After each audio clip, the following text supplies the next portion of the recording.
It really was an informative session for me personally because one of the aspects that I loved with this course specifically is the nature and the interaction that we had. And it was not in relation to any specific tools or technologies. It was rather a concept oriented and used a lot of practical and realistic examples from your experience, and that really helped me personally think in a different perspective.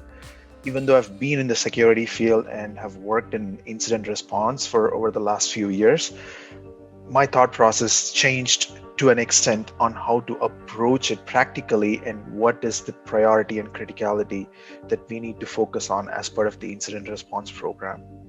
And I love the interaction part of it. I was originally planning on taking the CBD based training, but then I opted for the live session, and I'm glad I did that. Thank you.